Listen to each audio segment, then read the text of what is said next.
देखा बेवकूफ नंबर में कई बेवकूफ ना। बेवकूफ नंबर 1 जेबे देखले लड़का देला 6। बेवकूफ नंबर 2 जे घर में कन पैसा चुरा के खेल जा जुआ। बेवकूफ नंबर 3 जेबे पढ़ले लिखले कुर्ता में खोसा और डर पी। बेवकूफ नंबर 4 जे कभी ना खाया अचार। बेवकूफ नंबर 5 जे मेहरी का खाला लाद। बेवकूफ नंबर 6 जे गेहूं में बोवे जाओ। बेवकूफ नंबर 7 जे देश का लगा सार। बेवकूफ नंबर 8 जे आन के लड़का के देला मार। बेवकूफ नंबर 9 जे आन के घर में खोल देला भाव। बेवकूफ नंबर 10 जे कभी ना पिए रस। बेवकूफ नंबर 11 जे खड़ा हो के दांत छियार। बेवकूफ नंबर 12 जे आन का थैली फार। बेवकूफ नंबर 13 जे आन का पूरी खाए के छेर। बेवकूफ नंबर 14 जे आन के मेहरी के घाव का। बेवकूफ नंबर 15 जे मेहरी लेके सुते अंदर।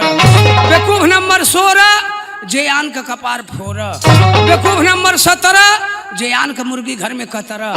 बेवकूफ नंबर 18 जे आन का माल जुठार।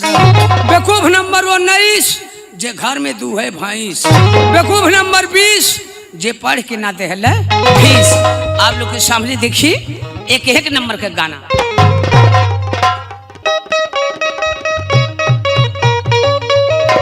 एक नंबर का पहले गाना चला फिल्मी गाना। फिल्मी गाना ऐसा चला कि आदमी एकदम से खुश हो जा। कवन पहले गाना चलत रहा 1 नंबर का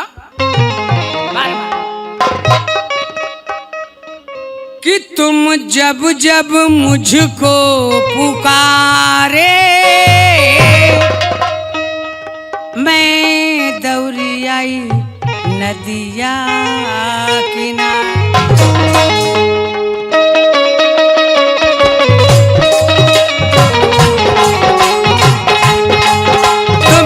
जब मुझको पुकारे मैं दौड़ी आई नदिया किनारे।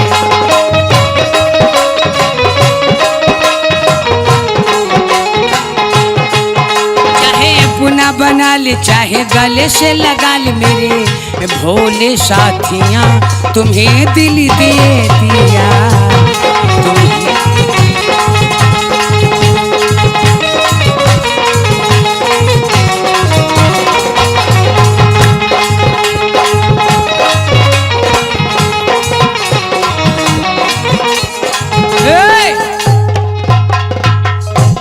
गनवा चल कि तुम जब जब मुझको पुकारे मैं दौड़ी आई नदिया किनारे। चाहे अपना बना ले चाहे गले से लगा ले मेरे भोले साथियां तुम्हें दिल दे दिया। लेकिन देखल जाए आजकल के जमाना का गाना कौन चलत है कि जब जब कुकुरा पुकारे तब कुतिया दांत छिया।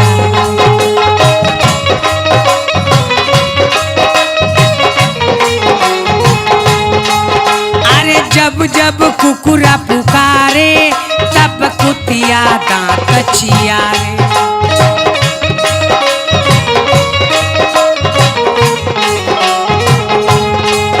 मैं रहूंगी वही पिछुआरे अपनी रहूंगी पूरी उखारे।